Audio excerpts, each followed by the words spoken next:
வணக்கம் ஃப்ரெண்ட்ஸ்.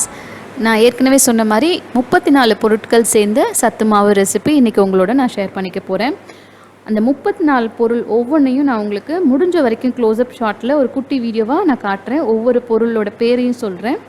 உங்களுக்கு இது கிளாரிட்டி இல்லை அப்படின்னா என்னோடய வெப்சைட் லிங்க் கீழே இருக்குது. அதில் ஃபோட்டோவாக போட்டிருப்பேன், க்ளோஸ்அப் பிக்சரில் அதோட பேரோடு போட்டிருப்பேன். ஸோ ஒவ்வொன்றுத்துக்கும் உள்ள வித்தியாசத்தை உங்களால் உணர முடியும். ஸோ வாங்க இதுக்கு தேவையான பொருட்கள் என்னென்ன அப்படின்றத முதல்ல பார்ப்போம். தினை அரிசி, வரகு அரிசி, குதிரைவாலி அரிசி, சாமை அரிசி,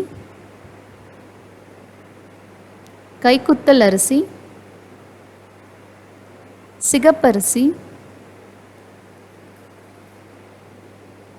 கருப்பு கவுனி அரிசி, மாப்பிள்ளை சம்பா அரிசி, மூங்கில் அரிசி, பச்சரிசி, பார்லி, ஜவ்வரிசி, கம்பு, வெள்ளை சோளம்,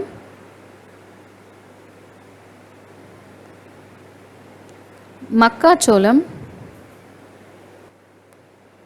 இந்த வெள்ளை சோளமும் போட்டிருக்கோம், மக்கா சோளமும் போட்டிருக்கோம். ரெண்டுத்துக்குள்ள வித்தியாசம் பார்த்துக்கோங்க. சம்பா கோதுமை, ராகி, பச்சை பயிறு,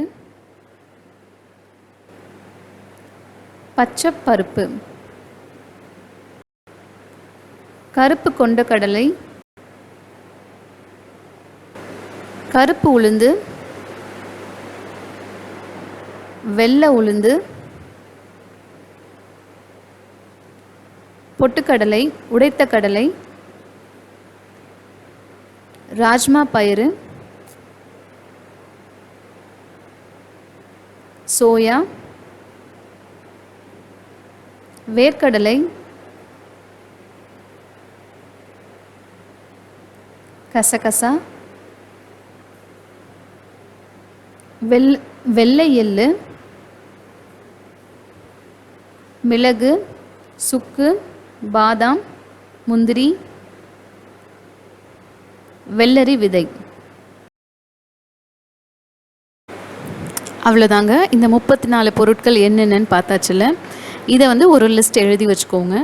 இப்போ எல்லா மளிகை கடைகள்லையுமே இந்த பொருட்கள் எல்லாமே கிடைக்கிது, ஆன்லைன்லேயும் கிடைக்கிது. இந்த பொருட்கள் எல்லாத்தையும் சேகரிக்கிறது தான் முதல் வேலை. அது எங்கே கிடைக்குது என்னன்றதை பார்த்து நம்ம கரெக்டாக சேகரித்து வச்சுக்கணும். அடுத்தது இதை வறுக்கிறது. அந்த லைவ் வீடியோலேயே பார்த்துருப்பீங்க, எங்கள் அம்மா வறுக்கிறது. 34 பொருளையுமே நம்ம வறுக்கணும். ஒவ்வொன்றா வறுக்க ரொம்ப டைம் ஆகும் கண்டிப்பாக. அதனால் நீங்கள் சில இதை தனித்தனியாக வறுத்துக்கலாம், ஒரு சில இது 2-3 சேர்த்து வறுத்துக்கலாம். இப்போ நம்மளுக்கே தெரியும்ல, இந்த அரிசி வகைகளில் 1-2 இப்போ பச்சரிசி இந்த மாதிரி இதெல்லாம் சீக்கிரம் வறுப்பட்டுரும். இதுவே சிகப்பரிசி, கருப்பு கவுனி இது ரெண்டும் இன்னும் கொஞ்சம் டைம் எடுக்கும்.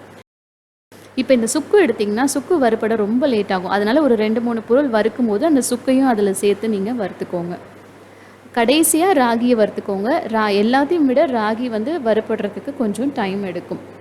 அதே மாதிரி இந்த சோளம் வறுக்கும் போது அது பாப்கார்ன் மாதிரி பொரியும், அது கொஞ்சம் வெடிக்கிறதுக்கு வாய்ப்பு இருக்குது. கொண்டக்கடலையும் சில நேரம் தெரிக்கும், அதனால் அது ரெண்டையும் தனியாக வறுக்கிறாங்க. ஸோ இந்த மாதிரி ஒவ்வொரு பொருளையும் ஈரப்பதம் இல்லாமல் அதே சமயத்தில் கருகிராமல் நல்லா வறுத்து எடுத்து வச்சுக்கோ. எந்த அளவுக்கு ஒவ்வொரு பொருளையும் நல்லா வறுக்கிறீங்களோ மாவு அவ்வளோ நாளைக்கு நமக்கு வண்டு படாமல் இருக்கும். இங்கே ஏதாவது ஒரு சில பொருளில் கொஞ்சம் ஈரப்பதம் இருந்தது அப்படின்னா சீக்கிரமே வண்டு பிடிச்சிடும். ஸோ வறுத்ததை இந்த மாதிரி ஒரு பெரிய காட்டன் துணி விரித்து அதில் நல்லா ஆற விடுங்க. சூட்டோடு கொட்டி வச்சோம் அப்படின்னா வேர்வை தண்ணி பட்டுரும். அதனால் கொஞ்சம் கூட சூடு இல்லாமல் நல்லா ஃபேன் காற்றுல ஆற வச்சுருங்க. ஆறுனதுக்கப்புறமா மாவு மிஷினில் கொடுத்து நம்ம அரைச்சிட்டு எடுத்துகிட்டு வர போகிறோம். நம்மளுடைய சத்து மாவு ரெடி ஆகிடுச்சு. உடம்புக்கு அவ்வளோ ஆரோக்கியமான பல நியூட்ரிஷன்ஸ் நிறைஞ்ச சத்து மாவு ரெடி ஆகிடுச்சு. அதோட டெக்ஸ்டரும் அதோட வாசனையும் ரொம்ப நல்லா இருக்குது. இந்த சத்து மாவை வச்சு என்னென்ன பண்ணலாம் அப்படின்ற ரெசிபீஸை நான் அடுத்தடுத்து உங்களுக்கு அப்லோட் பண்ணுறேன். குழந்தைங்கள்லேருந்து பெரியவங்க வரைக்கும் சாப்பிடக்கூடிய சத்தான சத்து மாவு ரெடி ஆயிடுச்சு. இந்த ரெசிபி உங்களுக்கு பிடிச்சிருந்ததுன்னா கண்டிப்பாக உங்கள் ஃப்ரெண்ட்ஸோடு நீங்கள் ஷேர் பண்ணிக்கோங்க, லைக் பண்ணுங்கள், ஹெய்ம்ஸ் லாபி சேனலை சப்ஸ்கிரைப் பண்ணிக்கோங்க, உங்களுடைய கருத்துக்களை என்னோட பகிர்ந்துக்கோங்க.